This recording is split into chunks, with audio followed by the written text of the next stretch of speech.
Assalamualaikum warahmatullahi wabarakatuh. Shalom, salam sejahtera bagi kita semua. Om Swastiastu, Namo Buddhaya, salam kebajikan, Rahayu, salam Pancasila. Saudara-saudaraku sebangsa dan setanah air, sebagai anak bangsa yang sungguh-sungguh mencintai bangsa ini, saya sangat prihatin dan sedih melihat kondisi bangsa yang sedang tidak baik-baik saja karena sedang terluka. Izinkan saya menyampaikan belasungkawa kepada seluruh keluarga atas musibah yang dialami saudara kita almarhum Afan Kurniawan, dan turut berduka cita yang mendalam atas wafatnya saudara kita yang adalah seorang pengemudi ojol yang sedang mencari nafkah namun telah menjadi korban dalam peristiwa unjuk rasa yang tak terkendali yang terjadi beberapa hari yang lalu. Sesungguhnya peristiwa yang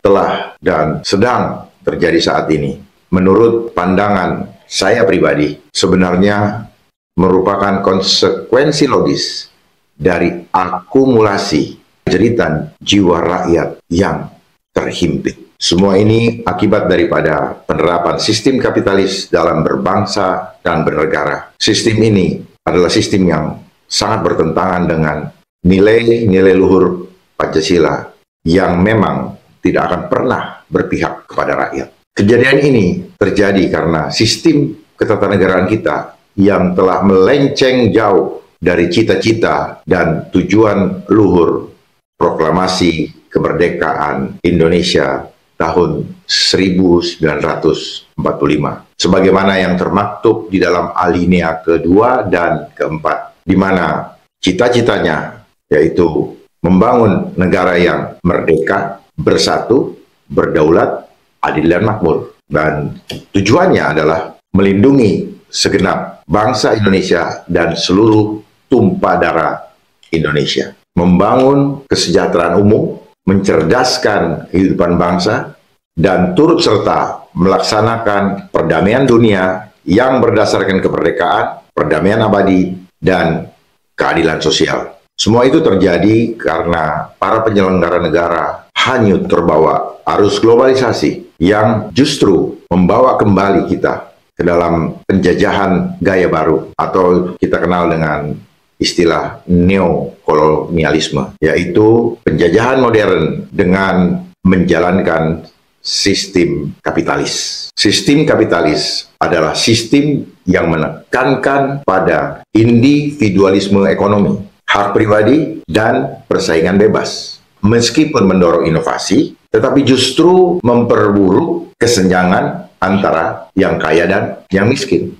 Akibatnya, rakyat hanya menjadi objek dominasi dan eksploitasi para pemodal besar, di mana mereka selalu dilindungi oleh para penguasa yang sedang menjalankan sistem kapitalisme itu. Meskipun orangnya berganti-ganti per periode pergantian kepemimpinan misalnya. Lalu siapakah pemodal besar dunia itu? Mereka adalah para penguasa raksasa dari industri dunia.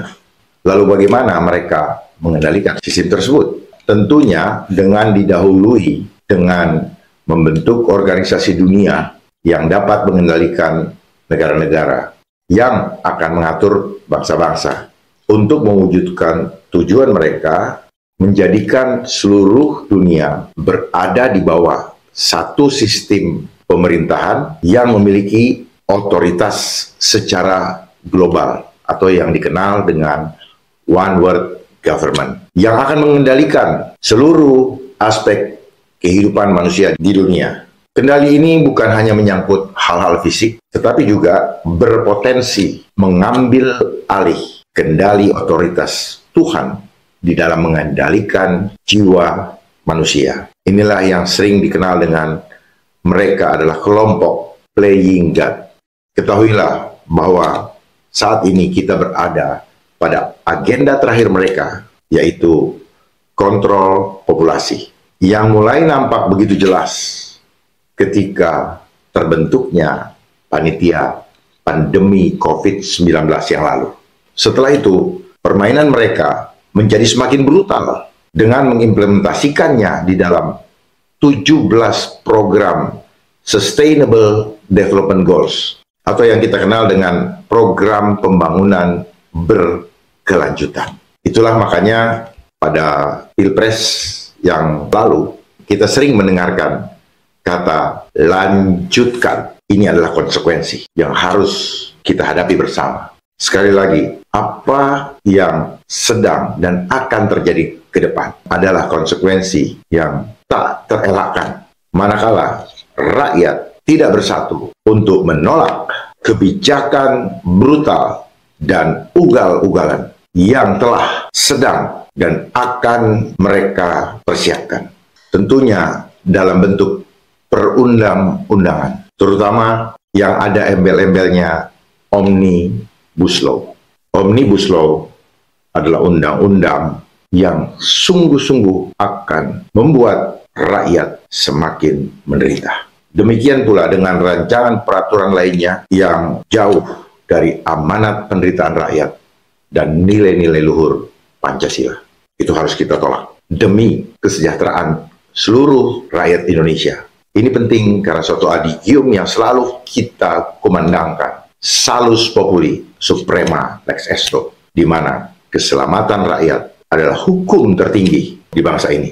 Oleh sebab itu, janganlah kita hianati, janganlah rakyat dilukai. Jadi, apa yang kita alami dan rasakan selama ini adalah konsekuensi logis dari penerapan sistem kapitalis itu sendiri yang telah dijalankan oleh pemerintah, yang seharusnya pemerintah sebagai pelayan rakyat, bukan minta dilayani. Dan juga DPR yang seharusnya sebagai wakil rakyat untuk menyuarakan kepentingan rakyat. Namun apa yang terjadi saat ini, justru DPR tidak sungguh-sungguh memperjuangkan kepentingan suara rakyat, malah memuluskan penerapan sistem kapitalis dengan kebijakan-kebijakan yang telah disahkan. Seharusnya itu tidak boleh terjadi.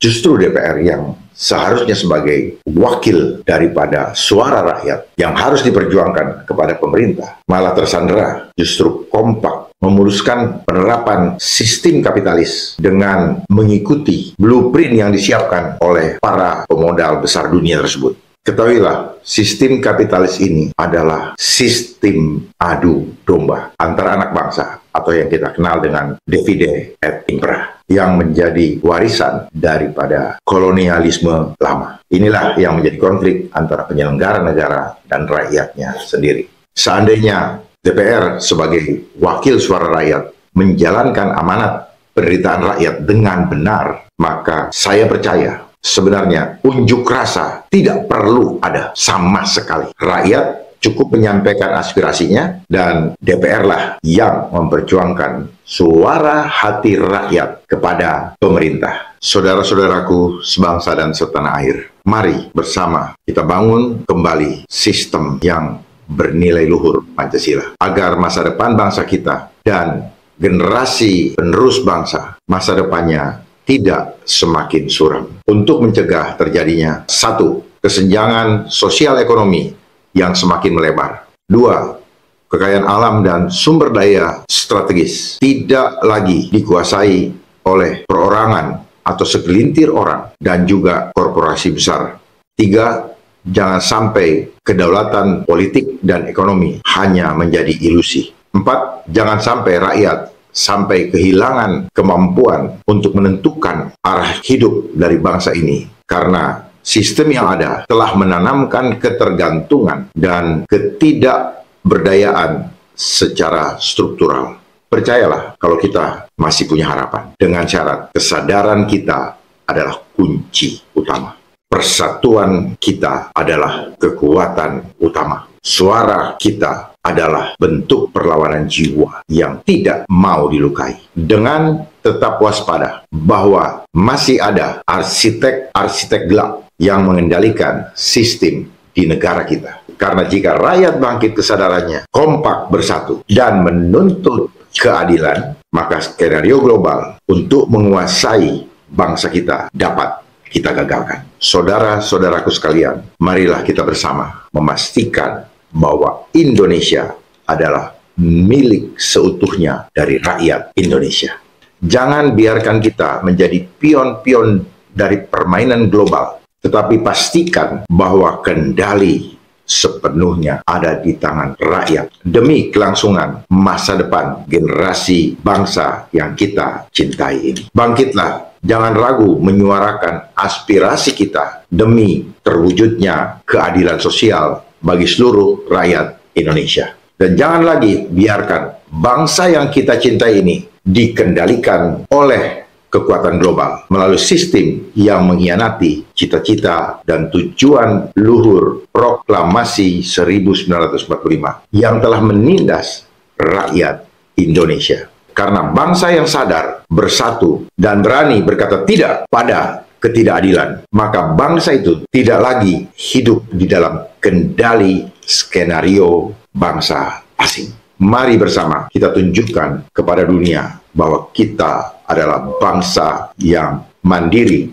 dan berdaulat. Kepada Bapak Presiden Republik Indonesia, Jenderal Purnawirawan TNI Prabowo Subianto, rakyat berharap banyak kepada Bapak untuk mengembalikan cita-cita dan tujuan proklamasi, untuk mewujudkan keadilan sosial bagi seluruh rakyat Indonesia. Dan kepada wakil rakyat yang sedang duduk di DPR saat ini, jangan lagi membuat perundang-undangan berdasarkan pesanan dari pemodal besar yang isinya bertujuan mengambil alih kendali sekaligus menghilangkan kedaulatan bangsa kita. Terima kasih. Hormat saya sebagai anak bangsa. Komjen Pol Purnawirawan Dharma Pongrekun. Salam Pancasila.